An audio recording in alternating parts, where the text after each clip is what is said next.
Donc Jack the Web, c'est juste un classeur virtuel, rien d'autre, c'est-à-dire qu'en fait toute l'intelligence qui est dedans, c'est la vôtre, c'est celle de l'enseignant qui est jusqu'à présent composée facilement avec toutes sortes de ressources papier, des polycopes, enfin des polycopiés, qui étaient destinés à soutenir l'activité d'un moment dans la classe. Et bien avec les outils numériques, il est plus embêté parce que mettre sur papier des ressources vidéo, c'est difficile. Et donc nous avons créé, à votre intention, ces classeurs numériques de façon à ce que vous puissiez guider et structurer l'activité dans la classe avec ces outils numériques qui sont un petit peu épars partout, soit sur votre ordinateur, soit sur votre environnement numérique du travail ou sur le web. Et donc les classeurs de web permettent de mettre en cohérence l'ensemble des ressources que vous avez. Et un petit plus, vous pouvez aussi ajouter des intercalaires que vous pouvez faire au fil du texte pour, par exemple, définir les objectifs, la stratégie et les compétences à développer pour les élèves.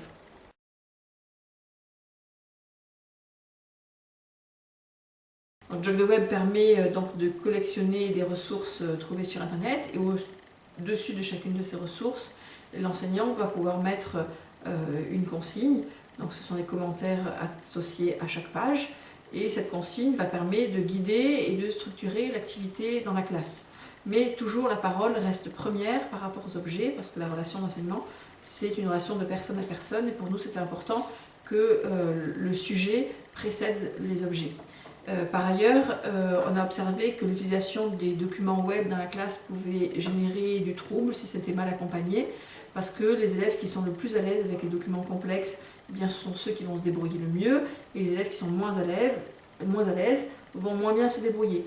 Donc ce cadre que l'on a installé autour des ressources, c'est un petit peu comme une rampe dans un escalier, ça permet vraiment de guider l'élève dans l'activité.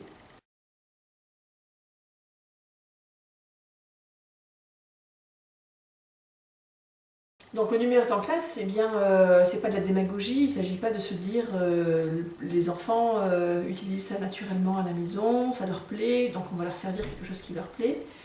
Si ça leur plaît, et ça ne plaît d'ailleurs pas qu'à eux, parce que ce qu'on trouve sur internet, ça va être des vidéos, ça va être des jeux interactifs, ça va être des bandes son, ça va être toutes sortes de graphiques plus ou moins animés.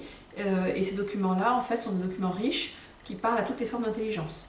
Alors que l'enseignement traditionnel favorise l'intelligence plutôt visuelle verbale, les documents interactifs, les documents numériques eh bien, sont disponibles pour tous les modes de gestion mentale.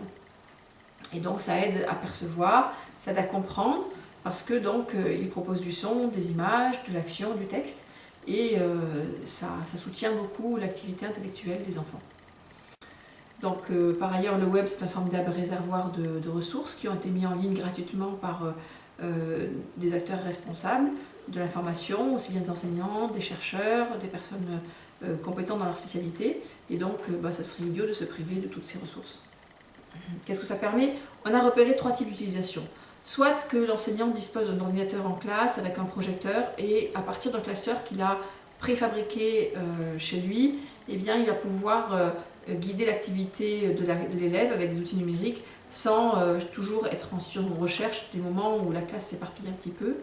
Et les élèves vont pouvoir interagir, il y en a un qui peut être nommé maître du jeu. Ce qu'on observe, c'est que ces outils qui sont interactifs favorisent bien les différentes formes d'intelligence et que ça apporte toujours un plus par rapport à des documents traditionnels. Ça peut être aussi utilisé par exemple avec un tableau blanc interactif où on voit que le web est directement accessible. Ça peut être utilisé aussi avec plusieurs postes différents, une quinzaine de postes différents dans une classe, 30 élèves, les élèves sont 2 par 2 et donc les élèves vont coopérer par rapport aux activités qui sont proposées. Et enfin, donc, au cas où il n'y ait pas du tout d'activité dans la classe, le professeur peut faire son cours normalement et il trace une parallèle en fait, avec les outils interactifs, ce qui permet aux élèves d'aller conforter les enseignements qu'ils ont reçus en classe avec des outils interactifs.